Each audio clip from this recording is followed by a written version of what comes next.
And welcome into the RinkWise podcast. I am Evan Marinofsky. Hope you're all having a great summer. Joined today, again, thankfully, by Patrick Donnelly. Pat, what's up? It's been a while. World traveler, I suppose, the last few weeks, but glad to be back on the podcast. Yeah, Lake Placid, Charleston, South Carolina. That wasn't for hockey. Also, you Yep. celebrated a birthday, so happy birthday, Pat. Thank 24 you. years old. That's Yep. it's a big achievement. And we're joined today by John Messuri, head coach of Arlington boys hockey, longtime coach there, coached at Winchester before that, Princeton star back in the day. If you've talked to him at a rink, you'll know he's a very interesting guy. John, welcome to the show. Thanks for having me, Evan. Appreciate to be here. That It 24th birthday's big. You're getting up there. Thank you. is. Like, that's a big birthday, 24. Yeah, like I've been coaching longer than that. So, I would say, John, you're like 25, 26, I think, Oh right? my 26 God. years old. Yeah. I think that's where you're at this point. Ay, ay, ay. So, but John, it's awesome to have you here. First of all, how's your summer been? It's been fine. A little bit of hockey, a lot of golf, which has been good. Nice. So that's been good. My golf game's coming back a little bit. It's best it's been in years. So I'm excited about that. And the work. I'm in the banking world, the mortgage world, so that's been pretty slow. So that's the only reason the golf game's been better. It is Pat. So Pat's way more experienced golfer than me. He's a lot better than me. And it's funny, like I'll play a handful of times during the summer, and I'm like, man, I need to work on this. I need to work on that. And then I never go to the range. I never go to do lessons or anything because I picked up golf, a year or two ago. But because of hockey, it's you kind of pick it up quick. Same with baseball. But I never go to the range. So it's like, well, like, of course I'm not gonna get better going to the range, or not going to the range. No, you So can't. It's just a sport of shooting free throws. That's all it is. Yeah. that's a good way to put it. You always have very Repetition. interesting sayings. John, you have the best sayings of anybody. Yeah, there was one I won't repeat it. There was one you gave me at a rink one time that was great. But I'm not gonna repeat it here. Because you gotta know him to hear it for real. You just had the cup at Ed Burns Arena, right? From Paul Kropelka? Yeah, so Paul is he's a year behind me in Arlington. We played Little League together, played youth hockey together, played high school together, played at Princeton together. And when I started in Winchester, he came aboard with me. He helped me rebuild that program. And then he became part of the org group, or really helped Bobby launch the org group.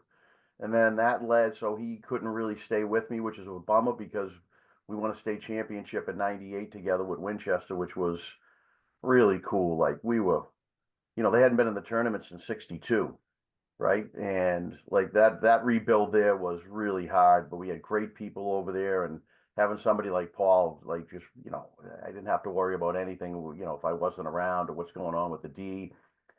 So we did the org group, and then he was able to come back a little bit with me in Arlington when we came over to Arlington in 2011-12, which was great because we were in a big rebuild there.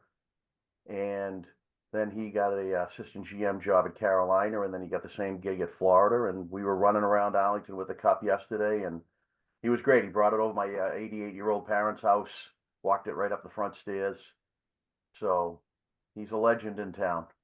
That's got to be surreal. Yeah, It's in that's your awesome. parents' house? Yeah, I got a picture with it. If you looked at the Twitter, I got a picture with it with the 2 Super 8 trophies on each side of it with the Stanley Cup.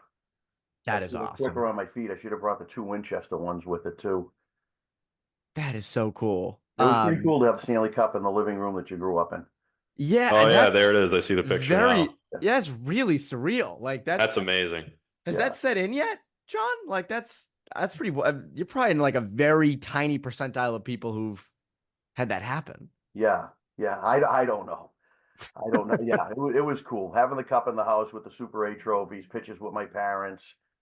My parents were very good to Paul. Paul lost his father a little bit young, like right when he was getting out of high school, but his mother was like ran the town of Arlington. She was like the secretary for the selectmen, but she was really running the town. And so we lost his mother a few years ago, which stunk because she was a great lady. So, we've had a, to be together that long is really cool.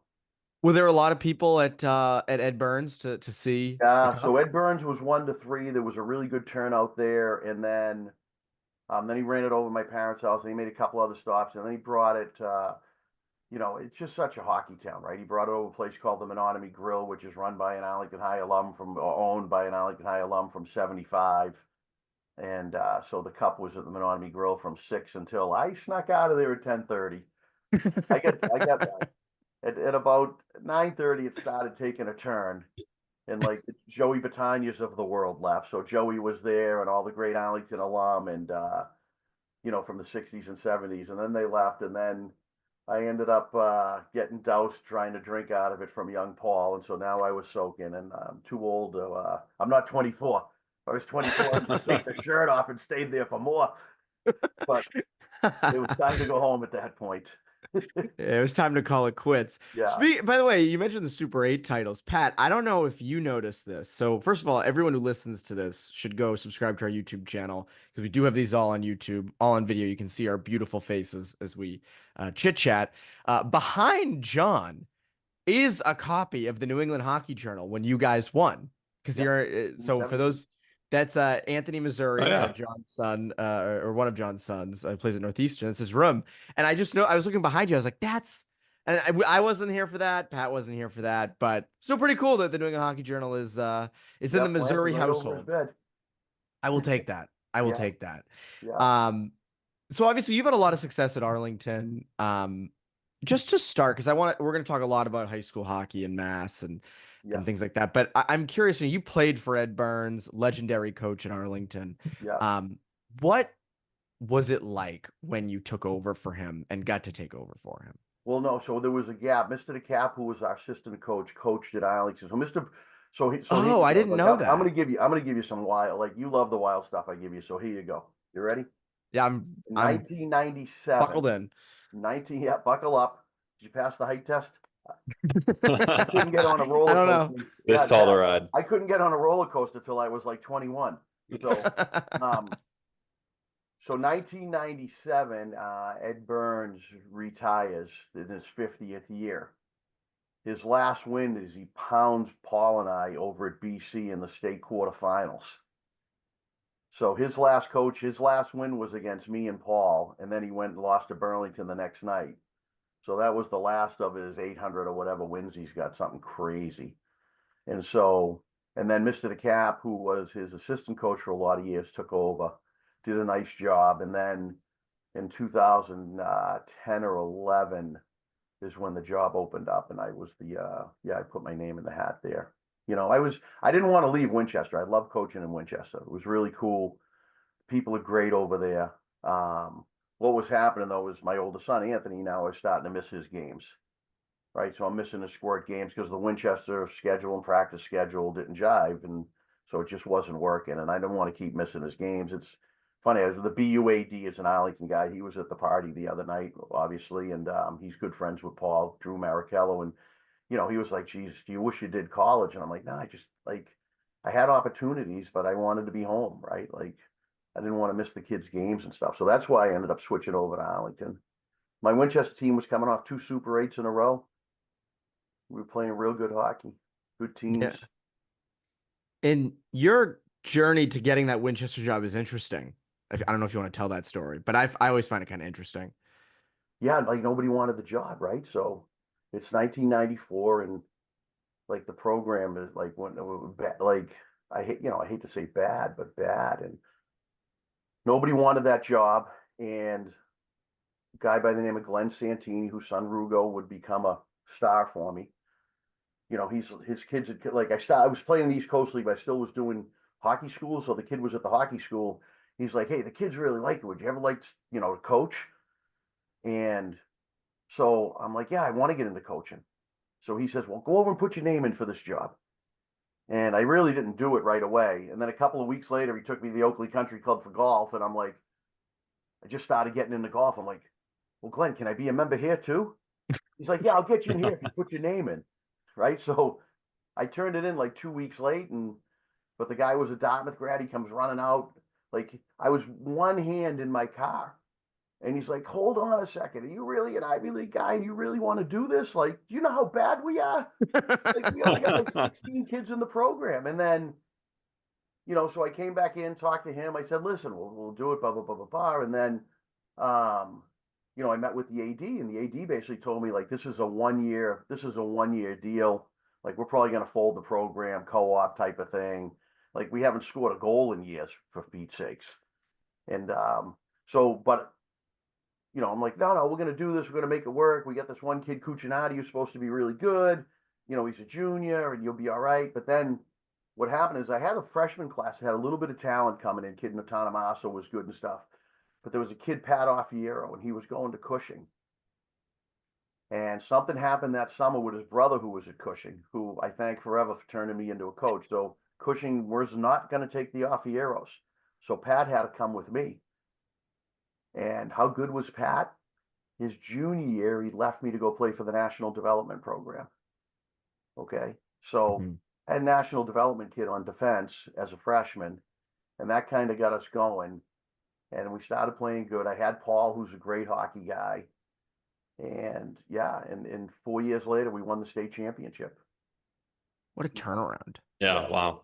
Yeah. I always love, so I still drive through Winchester a ton. It's the next town over. I'm still great friends with a lot of people there. I take so much pride when I drive through Winchester and I see hockey nets in the driveways now.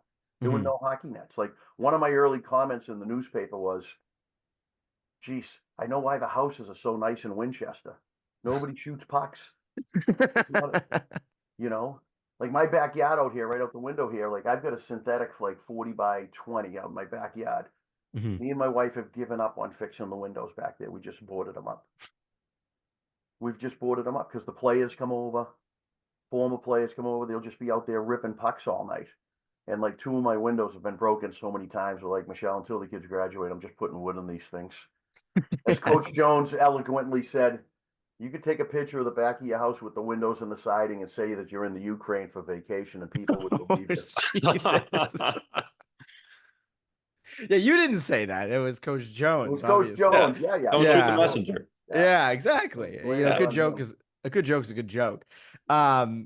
It is interesting, and you are such a hockey guy. You are such a hockey family. And you mentioned like having national development program kids, and you and I have talked about this a lot. Just on phone calls and in the rinks. Kind of the history of Mass high school hockey, and sort of how nowadays you're not seeing national development kids in the MIAA. You're not seeing really Division I commits. You have a couple. Evan Jones, obviously, congratulations to him. Just committed to Dartmouth. That's a Arlington guy. Yeah. But you're not seeing as many as there once was. I mean, back in the 90s, you've told me before, just the amount of high-end talent on a ton of different teams. I mean, what's your view of kind of how that shift has happened? Yeah. I mean, you and I talked a little about this in the past, right? It's like it goes all the way back to the 60s. Like it started with my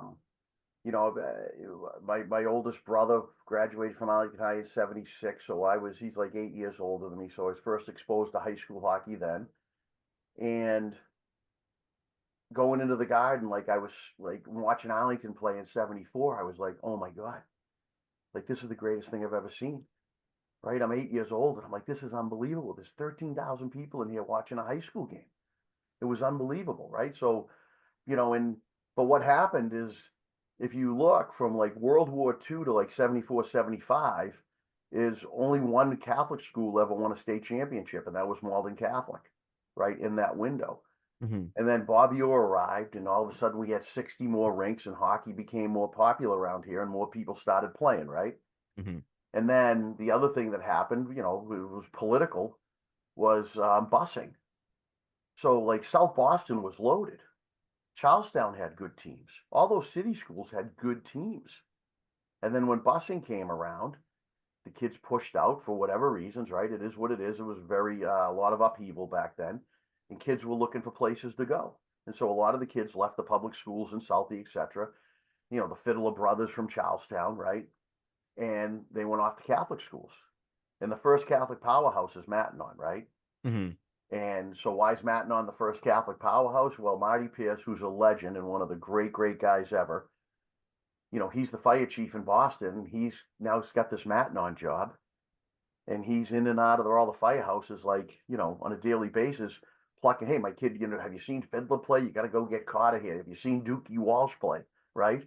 And so he's bringing in all this talent in the Mackinac, and like, that's the first wave of hockey beginning to leave the towns, right?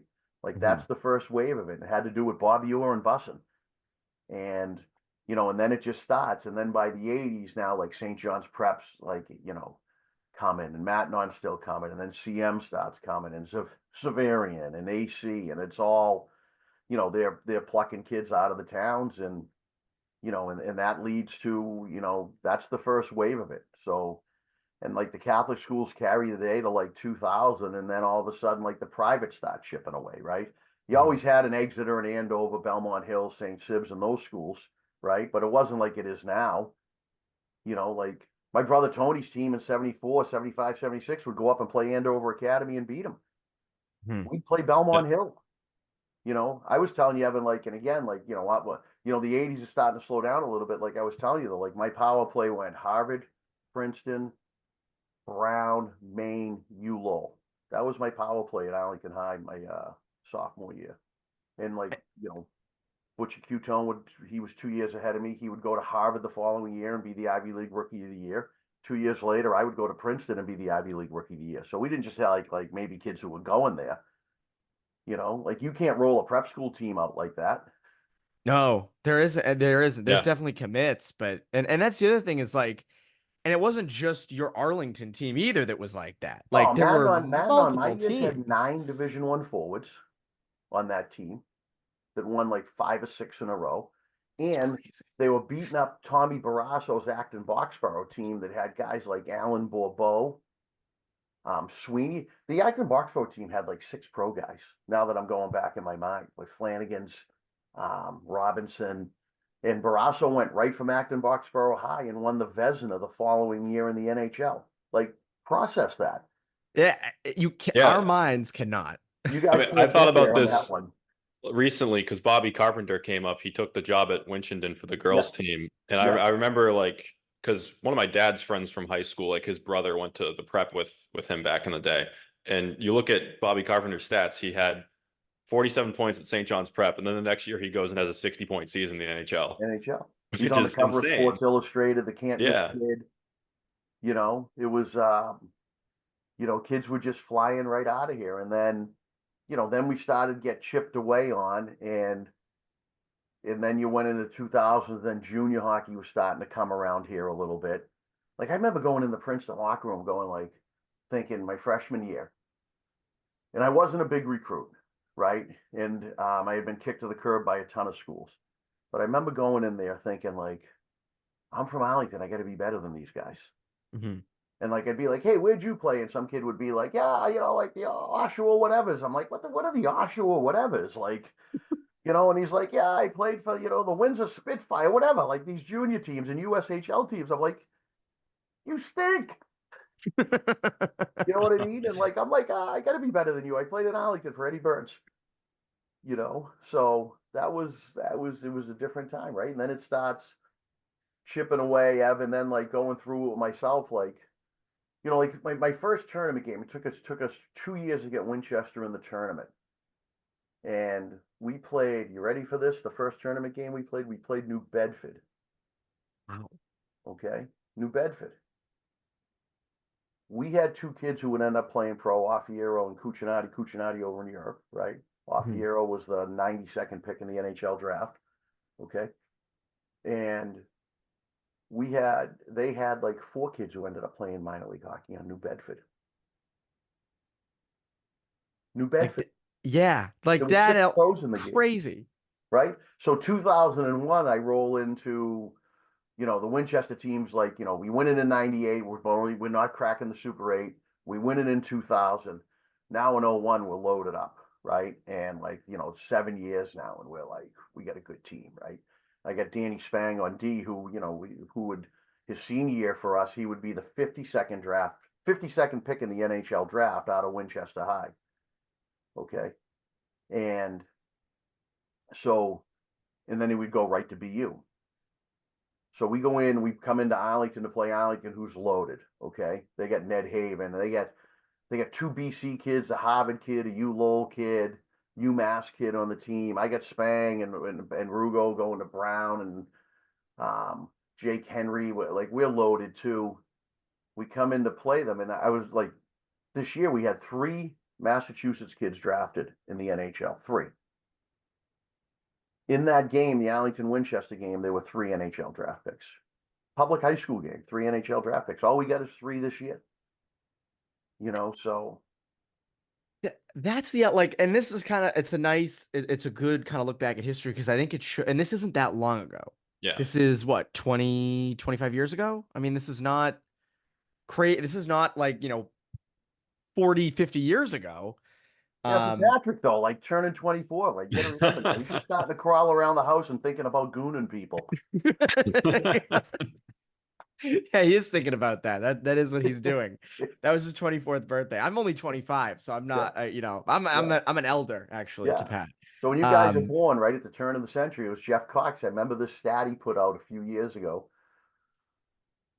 Minnesota had 142 Division I players in 2000 at the turn of the century. We had 142 players in 2000 at the turn of the century. Division I. That's what each place was producing now. Now it's not even close. Yeah. Well, there was a story I remember, I think the Rink Live did one back in, I think, October, November. Yeah. Kind of comparing Minnesota and Massachusetts / New England, and it's not close anymore. No, It it's isn't. not So, close.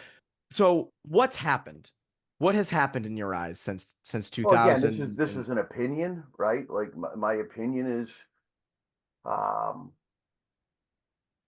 that youth hockey, it starts in youth hockey, and too many kids trying to get on elite teams in youth hockey instead of playing for a team where they'll be the best player and have significant success, right? Like you don't want to grow up like you don't want to grow up in little league. Like I mean, and this is probably happening in baseball. But my kids played little league. We had some pretty good success, but you don't want to grow up like being a 212 hitter batting 250. You want to bat like 600 in little league and be able to run the bases like crazy, right? But I think too many people, like I think in Massachusetts and even most of New England right now, we take all the best players, we put them on all the best teams when they're squirts, right? And so, like, it it creates a reverse pyramid. Like it's supposed to be a pyramid. You got all these kids out here playing, and then it's supposed to work its way up into college and funnel out. We funnel it out early, so you got all these kids playing on the Kings, Top Gun, Eagles, all those EHF teams, right? Like it's like the E9's not even that competitive anymore, right? Like it's just the EHF because I gotta get in the EHF, gotta get my kid in the EHF. You gotta get your kid somewhere where he can score 4 or 5 goals a game, right? And so then all these kids come into the EHF, and some kids who would be really good in town are just third line guys on their EHF team, and they're not having great success. And then by the time they're bantams, they funnel out, right? Yeah. So you have kids drop out all the time, right? Like the turnover, but there's nobody to replace them with because town hockey's so beaten up now at the youth level that there's no where you're going to go replace them, right? And it's like, if you're not an elite player at Pee Wees in Massachusetts now, like there's not a lot of avenues for you, and then a lot of those elite players fall out. Look at Anthony's an 01, okay?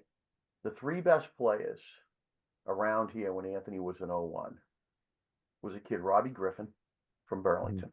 He was committed to Northeastern when he was 14 years old. There was this kid, Thornton. I think he might have been an 02, but he played with the 01s. He's a Harvard guy. He was like off the Richter scales. And Moynihan, who had played at Providence.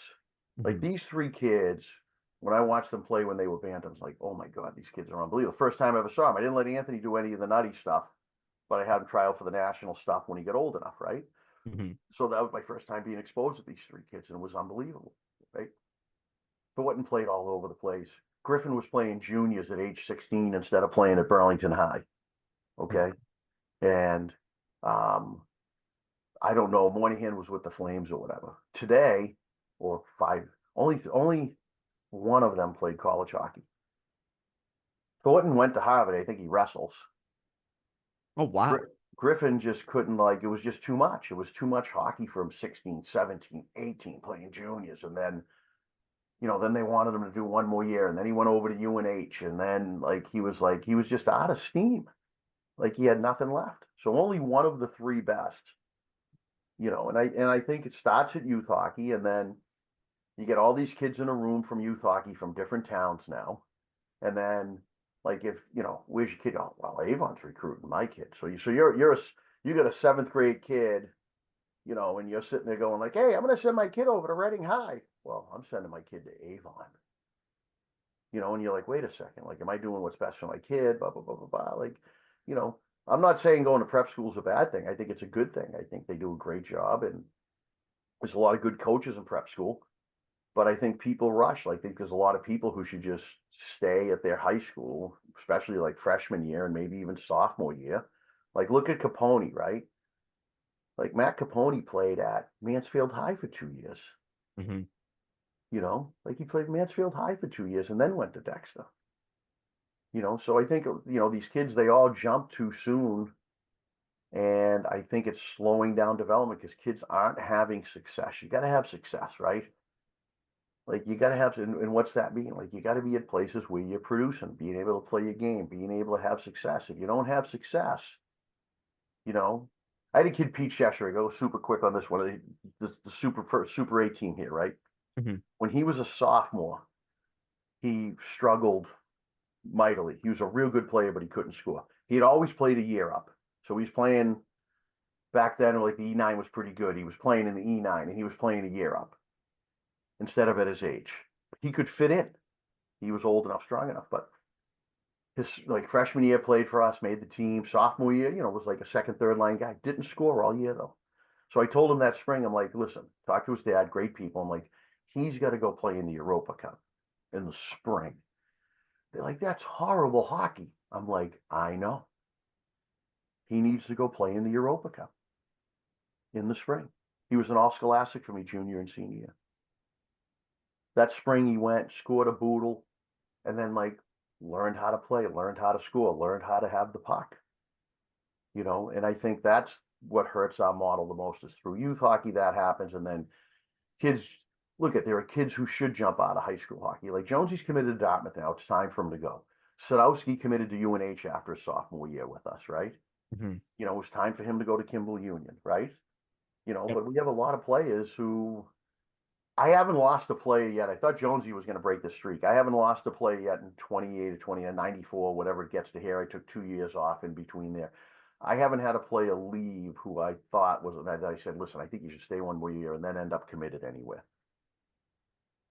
Yeah. And So, yeah, I haven't had one go where we said, listen, we think you should do one more year or 2 more years and you're not quite ready yet, and end up like at BU, BC, or Northeastern or Harvard or anything like that. So, and I thought Jonesy was going to break the streak, so I'm glad Dartmouth and him pulled the trigger. his streak stays alive. That's the Yeah, best part. stays alive. Yeah, I There's mean some those. guys out there who might break it. The Gore kid's a good player, and there's kids out there who might break it, but Yeah, and those like Jack Sadowski and Jones, they're like two good and pretty recent examples of kids who didn't leave too early and still got the Division I commitment in the end before they went somewhere else. right. Yeah, and both of them, look at I'm not bashing the HF. Like, a program like the Eagles is excellent. Like, and they were part of the Eagles program, especially when you're a midget. Like, fall hockey gets recruited around here more than prep school hockey, in my opinion. They're out more during the fall. Like, the Labor Day tournaments will have more coaches in them because once their season starts, they're not around that much, the college coaches. You'll see them at like the Floodmar or something like that again, but they're not like, trekking around. And, they're not going to go watch a Tilton St. Paul's game on a Wednesday afternoon. No, they're not. No. So, like, they're not around. And so that fall hockey, though, you got all the best players, and I think our fall midget select league is the last real good thing we have left.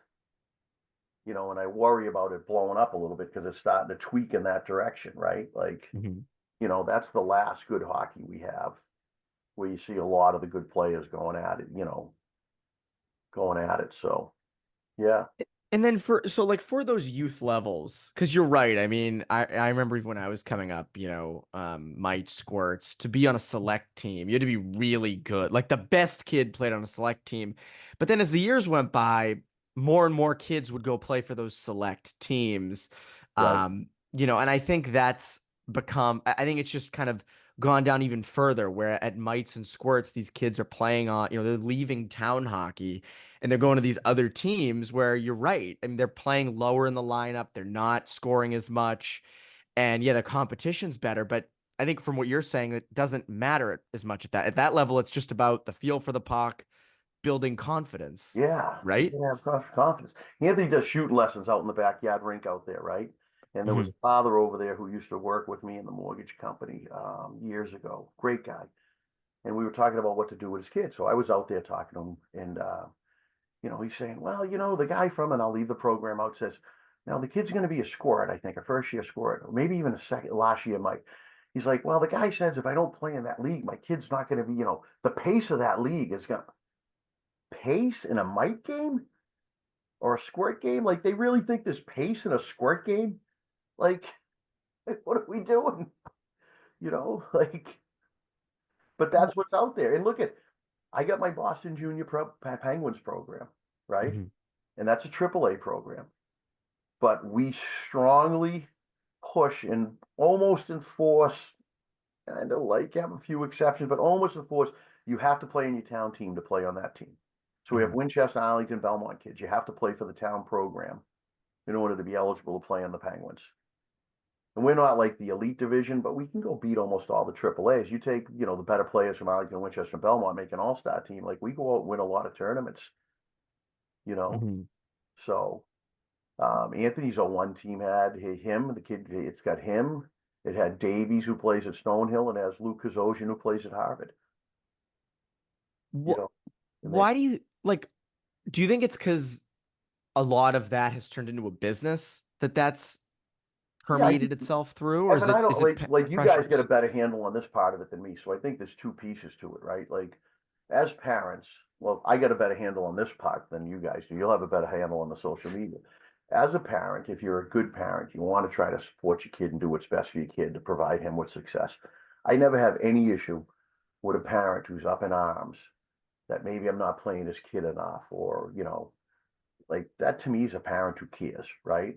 Hmm. So you're a parent who cares, and then you find out that Jimmy Smith down the street is playing in such and such program, and that program had like they're great at putting out, like, and I'm doing to you right here, like, hey, look at my program had a kid play at Harvard, right?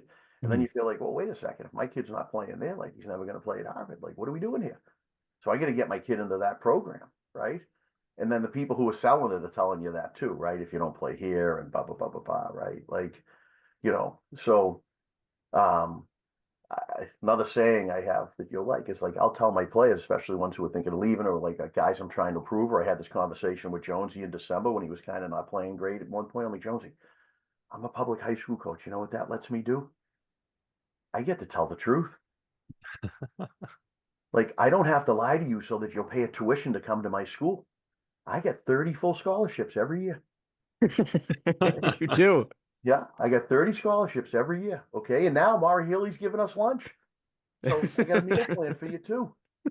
So Um, and so I can be honest with the kids because it's not like I'm trying to like make money off of coaching public high school, right? So, Hmm. so then you get in with the guy and they give you a reason to fill their team up to make the budget work. And like I get it. Like I run a hockey camp, I run my Penguins thing. I'm trying to make some dough on those too, right? Like, taking up your time, you can't make zero. But these guys, it's a big business for them. And a lot of them, like, we're lucky around here. Like it's a lot of them do a good job. And I don't think they're intentions and nefarious. It's just not a great development model. Like to put all the best kids together at sports. That's not because those kids aren't the best kids. They're the kids who are 10 years old and already have hair on their legs, Hmm. right? And then when everybody else starts catching up, what are they going to do? You know, I mean, I could give you a list of kids who've committed, who aren't committed, who were the biggest, strongest 14 and 15-year-old, and all of a sudden, like everybody caught up, right? Yeah. And so that's our biggest issue. I think it starts there, and then you're in these locker rooms, and I got to send my kid to this place or that place, and I understand the pressure of it. Like, listen, I get JP, I feel pressure, right? Like, he's played good last year, and like, I want to make sure that he, gets to where he wants to get to with the sport, and we want to mix in education too, right? Like, and I think a lot of people say the education term, but they don't really believe that, right? Mhm. I want him to go the best. I'm a great example of it. Look at this. I had zero chance of getting into Princeton if it wasn't for hockey. Uh-huh. Right, zero. Right, like they lost a bunch of recruits at the end. They needed to get a couple of guys in. I was certainly a bubble kid, and without hockey, I don't go to Princeton, no chance. And so, like that's, I push Anthony on it. Like, Anthony, listen, you're doing a great job. You're at Northeastern. It's impossible to get into that now. You wouldn't be at Northeastern without hockey. Really good school. Yeah. Yeah. And I try to tell him, like, Anthony, here's what happens, okay? 18 years from now, all you're going to care about is what your W-2 says, and can you rig your local Little League so your kid wins the town championship? Those are the most important things. Can you get your Yeah. kid on the all-star team for the Yeah. Little League? Yep. Yeah. Can they win the World Series? That's all that it really matters in the long run. Yeah. I just it's funny because like, I think there is that at that level with squirts. And then when you get to the high school level, as you've alluded to it and said, kids do, and I see this all the time, in the prep school world, I'll see a freshman or a sophomore who isn't playing much.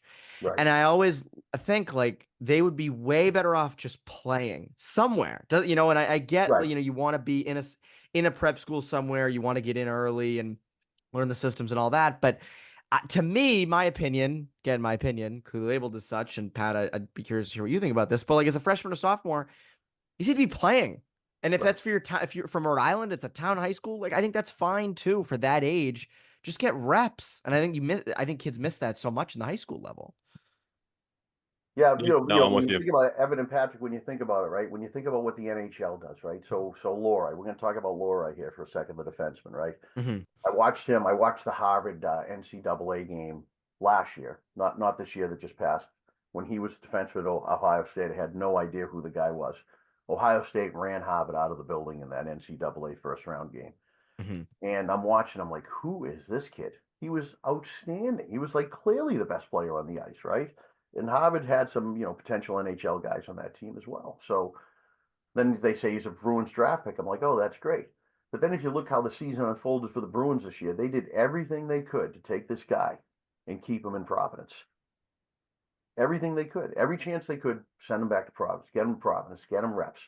Like, not go play in the best league. That's not better for him, right? Send him down to Providence. Let him get reps. And then eventually they had to keep him up through injuries and stuff. But they thought it was better for him to be a number one, number two guy, right? Mm-hmm. And and then be in the NHL and playing against better competition. Like, I look at it, I've said this to Mr. Jones. If Evan Jones had gone to prep school, he wouldn't be committed to Dartmouth today. Mm-hmm.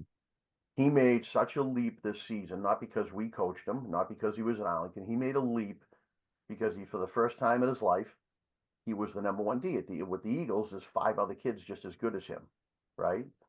And so, like, for Evan, like, confidence, believe it or not, is what he needed. So him having to play that role and fulfill that role is what took his game and made a huge step this year.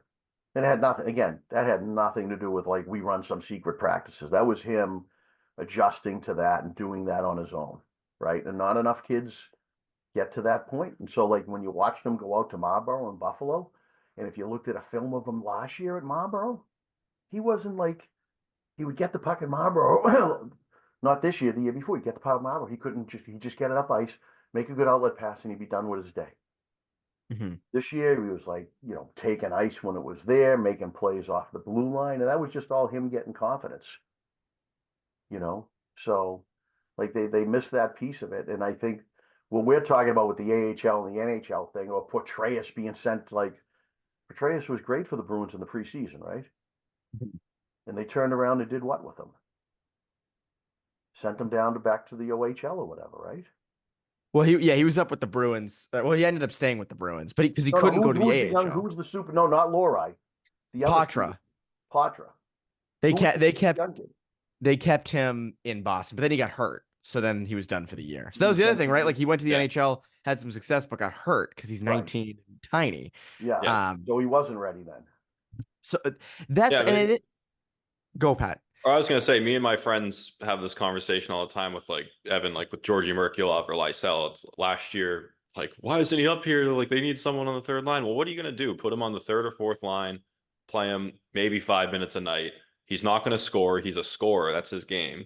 You'd rather him be in the AHL, getting the proper minutes, probably feeling good about himself, rather than sitting on the ninth floor or in and out of the lineup every night. 100%. And I think you see it in back to the prep and high school level. Like I think it's the same thing. Like I'll see some of these Eagles kids who go, when they're 14, go and play at their public high school. And it's like, I think it's a good thing. Like, okay, here's a good example. JP Montgomery.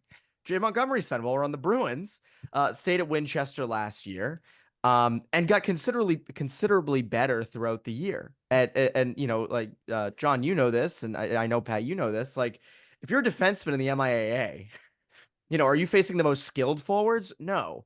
But when you go back to get a puck, when you're in an away building, they have a kid coming down on you faster than anything. So he can hit you through the glass, and that student section can go bananas.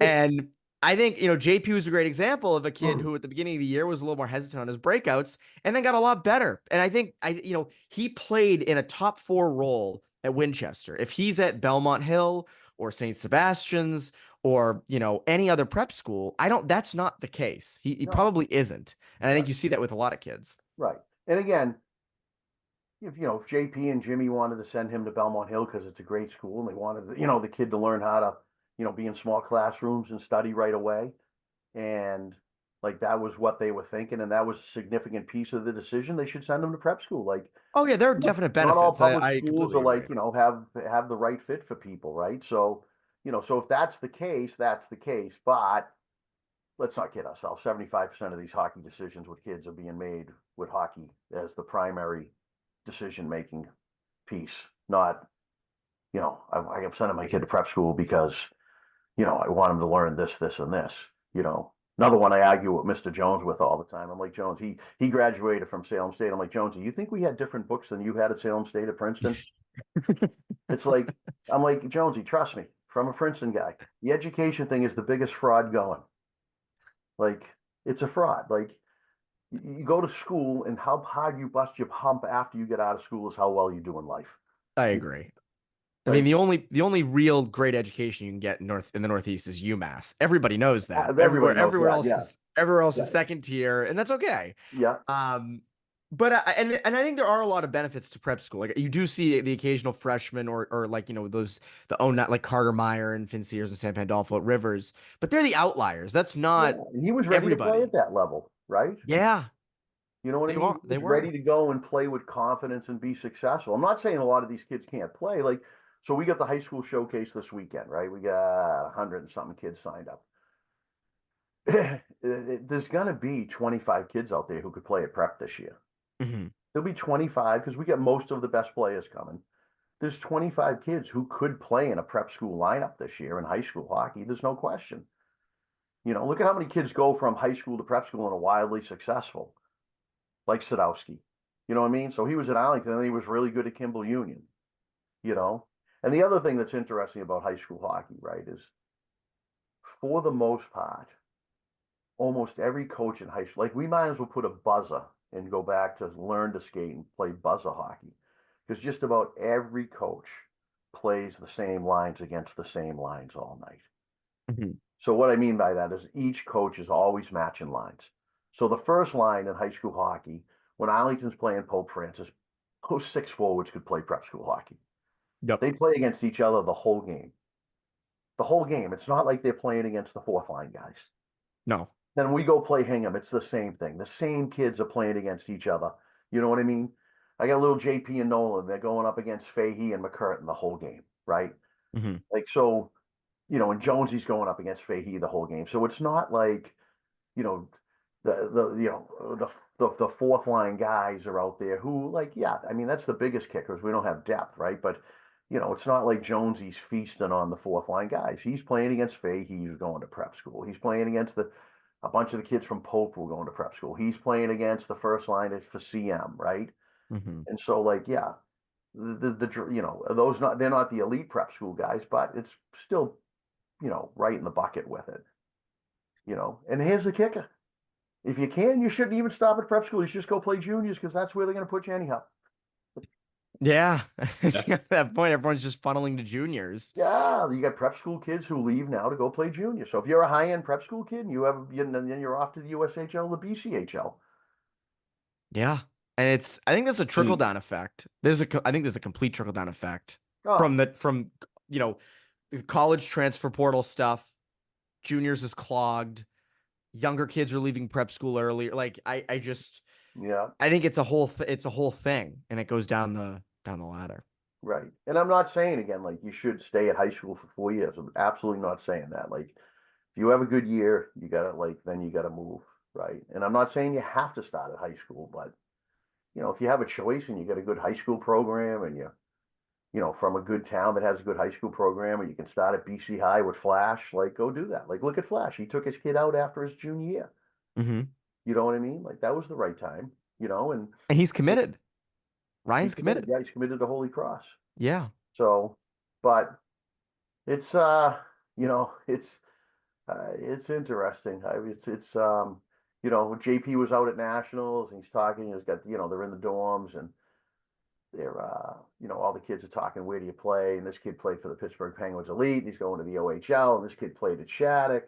And like they're this and that. They're like JP, where do you play? He's like, I just play public high school hockey in Mass. Oh, how's that? Yeah, it's okay. And it's like, yeah, can the kids play? Like they're asking him, like, can the kids play? He's like, yeah, here, let me show you a video. He pulls up the Winchester Arlington game. They're coming on the ice. There's 1,800 people there, right? Mm-hmm. So I come up to the dorm room later, right? Drop them off some food. There's like 4 or 5 kids with them. They're like, we all want to come play at Arlington. That's unbelievable. The place was crazy, you know, and Yeah. and kids are missing out on that. It's like kids are being stripped of their little league experience. I agree. And yeah, it is because it is the environment. I mean, there's some like I can only speak to prep schools. I know juniors, is less environment and those, Penn's elite, U16 stuff. You don't get the environment in that. But, there are a couple prep school environments that are great, but like MIAA, like you go to one of those playoff games, and John, you know this, you've had a lot of these. You got to show up sometimes 45 minutes to an hour before the game to get a Yeah, seat. yeah. Like I you know. can't like I remember I think it was the Ed Burns tournament. I was going to watch you guys and like you can't get there right on time. You got to be really early to a lot of these games, especially rivalry games. I've And never I do seen think kids anything missed out like, on it. the Garden games are great, and I think if you want me to go down this path, Evan, or not, you tell You me. can do it. You can go down Yeah, this path. you know Yeah, how I I give you feel about permission. this. That the other significant contributor to this was around like the turn of the century, the MIA started pulling the games out of the Garden, Hmm. and that was a big, big mistake in regards to keeping talent in high school hockey. Big mistake, right? Like that was our bean pot, right? Like if you go and you watch, obviously I see Northeastern do it, right? On the bean pot night, every recruit is in town. They fly them all in, right, for the bean pot, right? And the kids see that and they're like, I want to go here. Hmm. And we had that in high school hockey, right? Like, you know, there would be 3, 4, 5 games in the Garden. Like when I was playing, it was quarterfinals, semifinals, finals, right? The Super 8 had the first round would be in the Garden. And then what would happen is it would be on a Sunday and people would bring, youth hockey people would bring their kids up, Yep. right? And the kid would sit there and look at that and go, okay, I'm not from Arlington or Hingham, so I'm going to go to CM or BC High, right? Hmm. I want to play in this, right? And we took that recruiting advantage away. And that's really, really, really harmed us. And I'm not saying like the atmosphere in Arlington was unbelievable, right? But that only touched the Arlington people, right? That helps me for the next whatever, but that, the few years, but that only touched the Arlington people in Winchester who we were playing, right? Or, but to get the kids into the Garden and see that and where the Bruins are playing like that. Now, Dad, I want to do that. Well, you know, like Willy Wonka, whatever candy Veruca Salt wanted to eat, she got to eat. Okay, Dad gave her the candy, like, and so like that's the biggest, you know, knockdown for us is as much as junior hockey and prep school hockey is, if we still had the garden, you'd be able to retain some more kids, Mhm. you know, especially kids who weren't committed, who were floating, leaving, going to, you know, weird spots. And again, it's you know, you got to know when the right time is. Like JP obviously got some ass this year, a couple of schools. I don't won't embarrass them, but we said no. Mhm. You know, I Prep? think You mean prep schools? yeah, yeah. One the other day, an academy the other day grabbed him and was like, "Hey, we just lost a kid. He's not coming from Europe. Would you come?" And the answer was, "Listen, that's awesome. You got a great spot. Super familiar with your program. You do a great job, but this isn't the right time for him to do this. He's better off in high school next year, playing 20, 20, 25 minutes a night." He had 40 points last year, right? Yeah, yeah. Hell of a year. He had a good Such a year for a freshman. He's got little brother syndrome. well, you know what's funny? Like I love the way he plays. And I'm not just saying this because you're right here. I've written this. I've said it. Pat, you've seen him play too. Like Yeah, we've talked just about it. fearless. I love it. I think he plays unbelievable. And it's awesome to watch him go up against kids who are, you know, almost twice his size and knock him down or just, you know, fearlessness. I love it. He has great skill too. He's had to watch the Marchand like 12-minute video a whole bunch, though, the Marchand highlights. That's right. I He's go, setting himself up watch to be this. Brad Marchand. Yeah. Good You for know, he's him. a good player. There's a lot of good players around here. We have a lot of good players in Arlington, right? So, you know, and like I said, I want all the kids to end up where they want to end up and get the education they're supposed to get. But for me, sometimes my heart breaks when I see them rushing and making a mistake. And I'm like, I know how this road ends. Yeah. And it's there's no like we try to at New England Hockey Journal do our best to like illustrate, you know, because there's a lot of paths now, obviously. You try to illustrate you know, what works, maybe what doesn't. But parents, you know, it's not everything's clear. You know, and I think Oh, it's hard for there them. are so many paths. So like anything can happen on any given path. So I Right. think that's a tough thing for parents. Yeah. USA Hockey did a great presentation out in Buffalo about that, about how every kid has their own path. Everything's different. And, you know, all you guys who are out here as 16s, when you come back here as 17s next year, there's going to be like a 60% turnover. Hmm.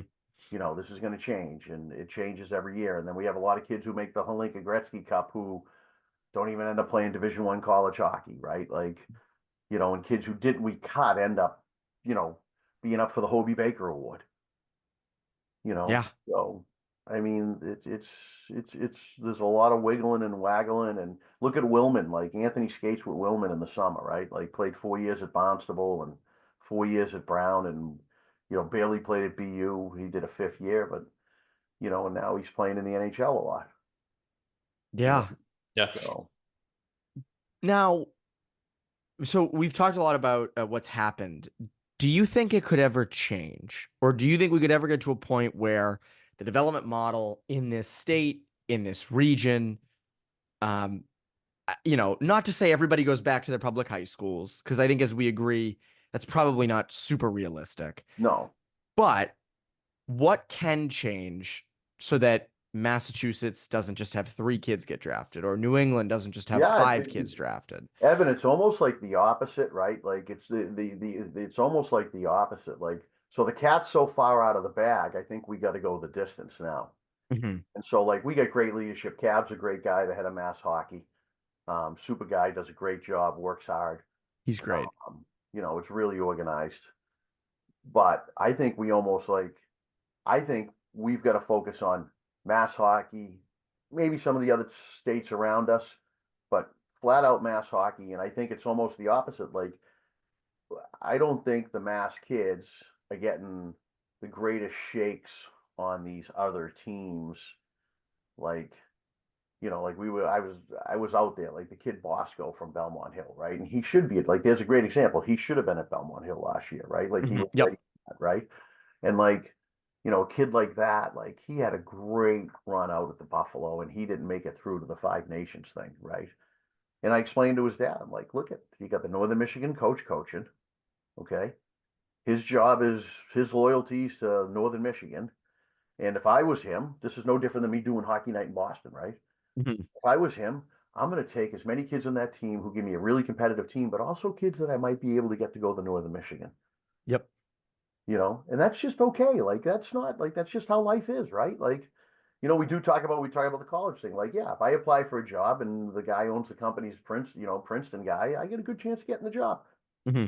right? Like, that's how life works, right? Like, so if I was Massachusetts, I would start thinking about, because I would start thinking about something along the lines of our own like national development team, starting at like 15 or 16, like putting all those best kids together and doing some sort of,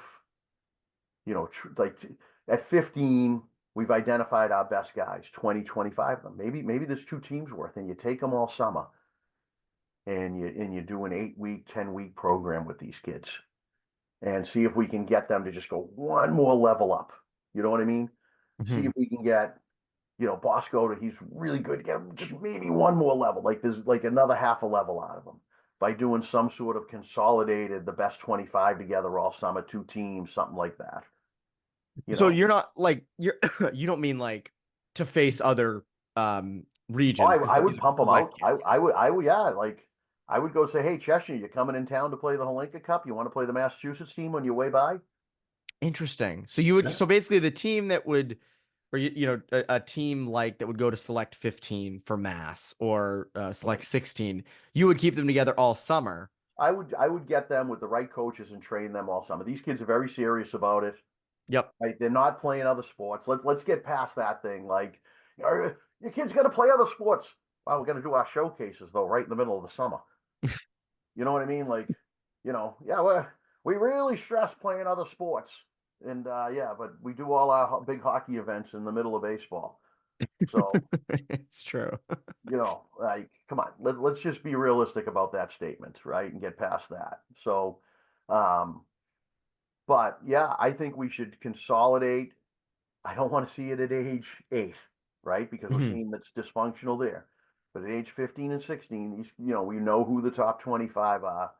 Put them on two teams, have them play against each other all summer with a training camp type thing. Like if you look at like Paul Vincent does, right? Like in a lot of these, like there's pro camps, right?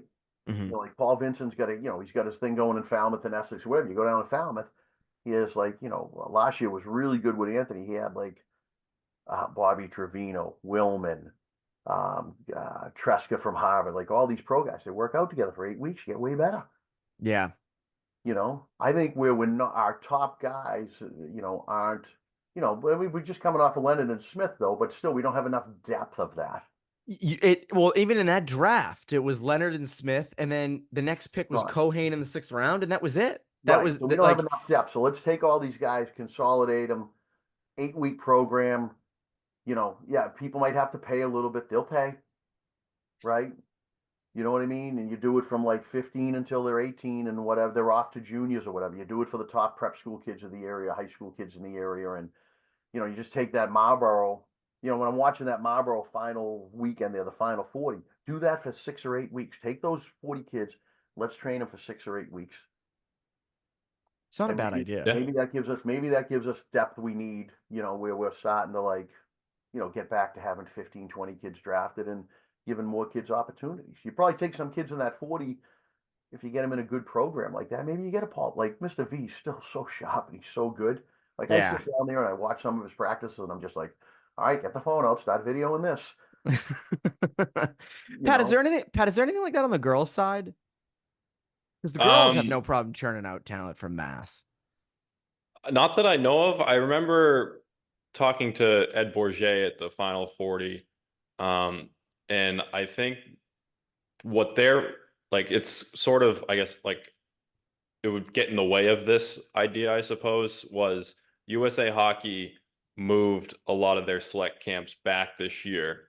So like because for whatever reason on the girls side they wanted to push more rest between the festivals and the select camps, which I guess would be just something to consider for when we talk about burnout and stuff. That would be the only like concern I would have, but I do think it's a great idea. yeah. Yeah. The other thing I would change if I was USA Hockey, and this is a high school coach talking here, right? So I would be willing as a high school coach, because this is important for the kids, to shut down right after Christmas for the week. Take that week off, okay? And do your 1 day trial when you have 400 kids out at Marlboro. Get down to your 80 2 days later, have them, right? And then do the 40 2 days later. Wipe it all out the week between Christmas and New Year's over like a 4 or 5 day period. The kids are all in shape, right? Yeah. You know what I mean? And let During you the season doesn't get in the way of other right. sports. And then if I'm No. USA Hockey, look at the last day of nationals, and as soon as nationals are over, the midget national stuff, start your Buffalo stuff. Yeah. Because it's very expensive. Like what I found out, it was very expensive to keep JP in shape to get him out to Buffalo. Yeah. Right. And I usually don't like him and Anthony skating in May and June. Like those are the 2 months I like them to shut down. And, when they were younger, pre-14, I didn't let them skate at all in the summer until like the last 2 weeks. They did do the baseball stuff. Yeah. We Play did rig baseball. it. We went to the Cal Ripken World Series. That's what matters. That's all that really that's what gets remembered. Um, so I mean, I like that idea. I do like that. It's an interesting idea, not just the playing together during the summer, but your idea there of, then you would have the Buffalo stuff, select camps in March. So then April, May, June, July are for training and Yeah. playing other sports if you're younger, or getting in the weight room for Yeah. Yeah. hockey. Um, on the high school hockey side, on the MIAA side, Arlington obviously has a very storied history of hockey. Hingham, Burlington, Winchester. These are towns that have always been good. And even now, Don't still. forget, Winchester only since '94. Oh, this is true. Yes. Yes. Of course. Of course. Someone went there and kind of kickstarted the whole thing. They didn't want him at first, then they did. They chased him through the parking lot. But for towns that don't have those histories, um, in your eyes, and I know you're not in every other town, but in other towns, what can they do better to put more competitive teams on the ice and to get kids to want to go at least play a year or two at their public high school? You know what the hardest thing is, Ev? It's the sports socioeconomic right now. Mhm. You gotta have the right, you know what I mean? Like economics is such a big part of the sports. What I was just talking about. It's expensive to, keep your kid going. Like my Greater Boston League, when I played, like Somerville was stacked, Everett was stacked, like Malden was really good. They had college hockey players coming out of Malden High and Everett High and Somerville High, and like I ended up when I was playing in the minors, like the guy who was Somerville High's best player, who's still a really good friend of mine, is one of the great characters in the history of Massachusetts hockey, Brian Horan, who like him and I played in the minors together, like Mhm. Somerville High, and now he's playing like I say, New Bedford, but it's become so expensive, right? Because town hockey was the cheapest option. Like Arlington town hockey's still like $1,200 or something like that to play. Mhm. You want to play in the EHF, it's like $4,000. Yeah. You got two kids, that's $8,000. Okay, well, okay, so that's just to play in the season. Now you got to go get power skating lessons. You got to go to 5 camps in the summer, 6 showcases, and you got to train, and it's like $15,000. So It's an I expensive think sport. it's towns that are Yeah. like, there's nothing you can do, right? Like, but you look at somebody like Chuck Allen down at Norwood, right? Everywhere Chucky goes, he like got Medford into the last Super 8 they were ever in, and like Norwood's down a little bit. Chucky goes down to Norwood. Now Norwood's been really good again the last few years. Mhm. So a little bit is you got to like in those towns, Ev, you got to get the right coach. Yeah, You it know, does. Coaching matters. And like we've talked about this before, MIA coaches are really good. I remember like at Framingham, I had Paul Spear, who yeah, coached with, had been coaching for years. Will Ortiz played at UMass. The two assistants were Division I guys too. Like there's a lot of that in the no, and MIAA. I think that's and I like I'll say this out loud. I got some good friends in prep hockey who coach, but it's in reverse, right? Like junior hockey, pre-college is the best hockey. Yep. Prep school hockey's next. High school hockey's here. The coaching, high school's the best. Prep school's next, and then you get to juniors. Like you look at my division, right? I mean, I played Jimmy Duran was a super stud at Plattsburgh State, right? Hmm. Tim Foley played at U Lowell. Mark Doherty played at UNH.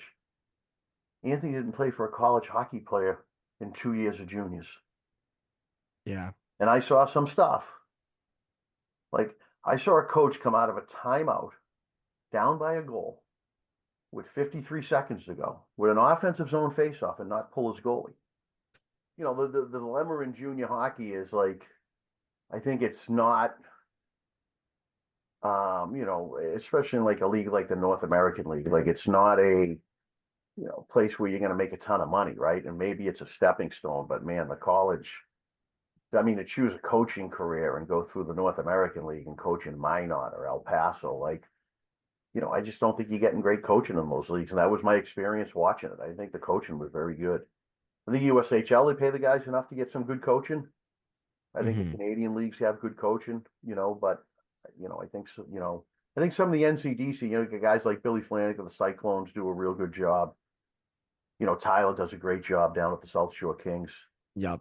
you know, so, yeah, so that's a tricky part of juniors. You got to figure out like, how do I get to a Tyler, you know, or how do I get to a, Billy Flanagan type of thing, or with a guy who's like a high end guy in like the USHL, because otherwise, like, you know, Mike Anderson used to do a good job with the junior Bruins, Hmm. but then a lot of it is like, oof, you know, and again, Yeah. I think it's more in that North American league. Like that league's gotten too big and too rogue, and you know, And I think, you know, like I wrote about this a couple months ago about how the transfer portal in college hockey, because of fifth year seniors and transferring around, teams were taking in transfers over taking in freshmen. So those freshmen, instead of going 1 year, were going a year later, which meant they had to stay in juniors another year. And it right, clogged up the USHL, and obviously the BCHL just opened up to more North American and non British Columbian kids. yeah, But the NA is a place that a lot of kids do play before they go to play college hockey. And yeah, they have a lot of commitments out of that league. But yeah. again, I think it's getting too big, so it's yeah, the transfer portal's tough because you're still like, this is the last year of the fifth year senior thing. So next year, some stuff will open up. But you know what? Right before we came online, some kid just filed something against the NCAA from Canada, an antitrust lawsuit, saying, Oh "Hey, wow. played in the CHL, and I don't know why I'm not eligible to play in college. So here it comes." Yeah, there Yeah. was some steam on that because the NHL has some involvement there too with the CHL agreement. Yeah, And so there was some steam on that towards the end of the season of like this could change coming within the next few years. yeah. I think like the CHL's kind of pushing for it. I bet you the USHL's pushing against it. I think the CHL should be really careful about this because it could really like, you know, it's you're gonna end up like kids that you were hanging on to right until they signed a pro deal. You're gonna end up losing now early to college. So it's gonna affect that league's competitiveness. Like, Yeah. so we talked about the past, right? Like we've talked about the last 25 years, right? And Hmm. the great Winchester rebuilds, right? So now let's go. What's it gonna look like 25 years out from now, right? It's not gonna look like this. No. George is building a $30 million rink.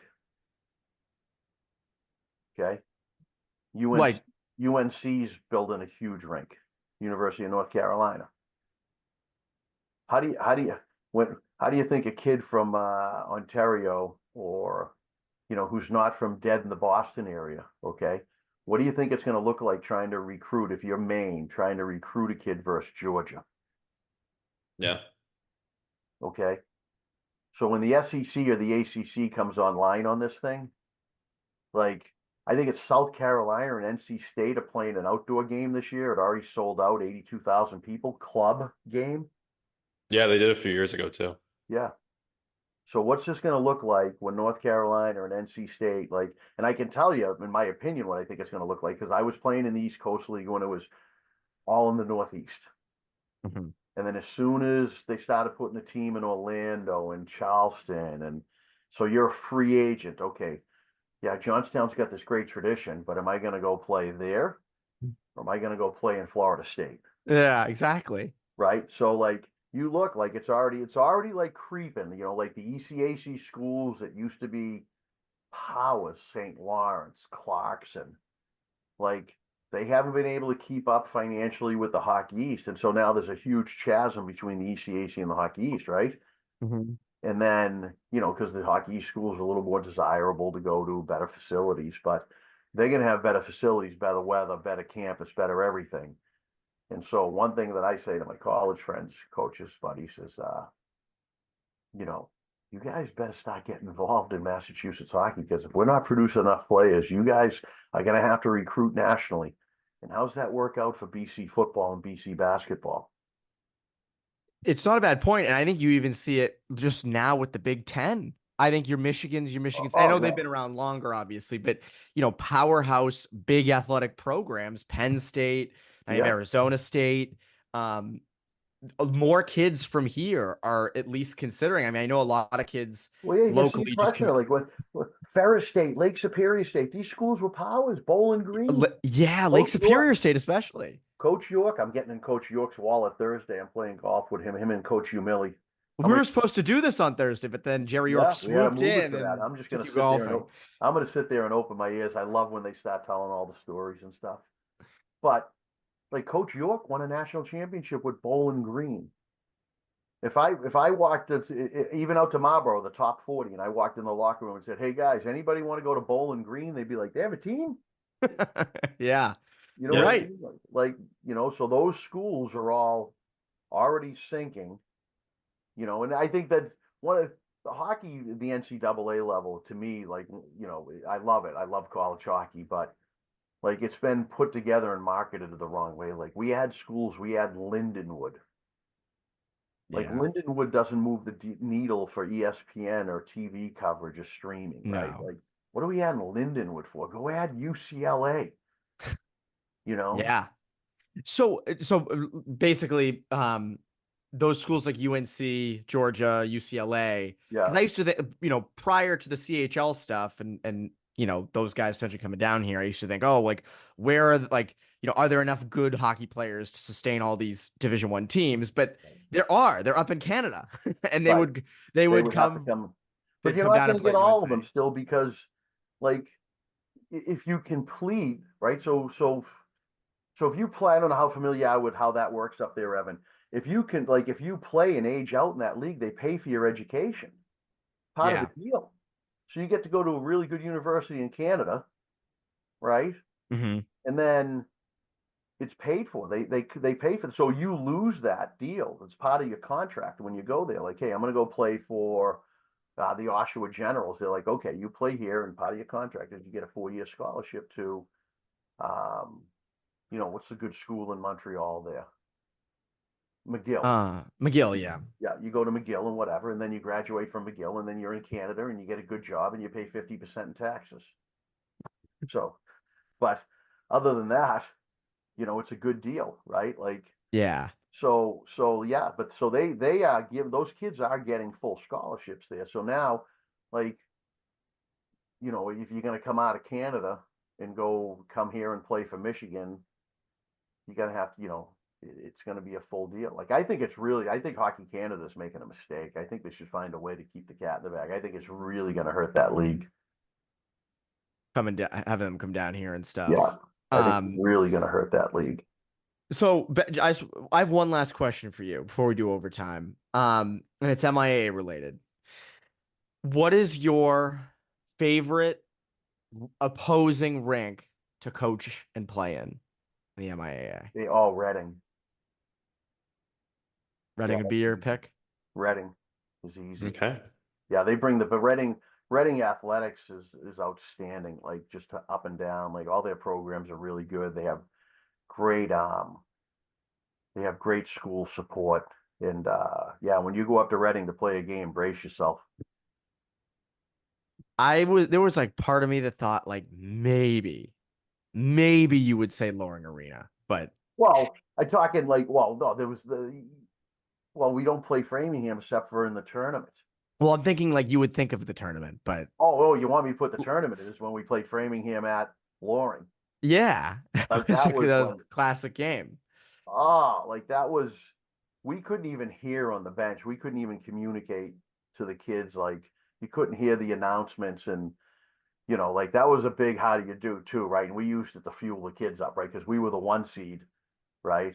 And Framingham was the 8 seed, and the MIA made us go out there. That was And incredible. like I worked myself up into a frenzy. Like I was like mad at Richard Pearsons before the game, who's a great guy. Richard's a great guy. He's a really, I don't know if you know Richard Pearsons. I don't. He's a really nice guy. If you ever sit down and talk to him, but I was like fired up, and I had the team so fired up for that game because I'm like, we're the 1 seed. They're making us play on the road, and but you know that's the best atmosphere. That's the best atmosphere game I've ever coached in. Period.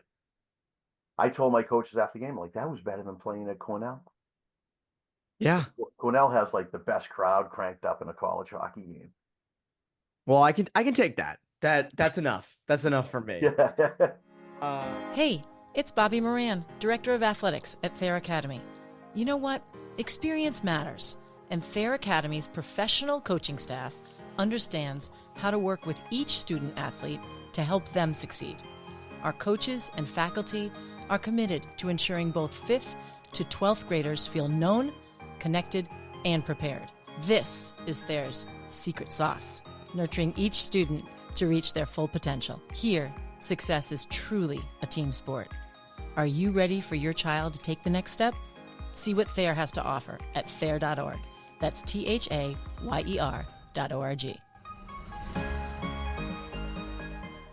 Why don't we start overtime? Because we've touched on so many things, so we'll bring Yaz back in and do some overtime. All right, let's fire up the overtime machine, shall we? Here we go. Overtime.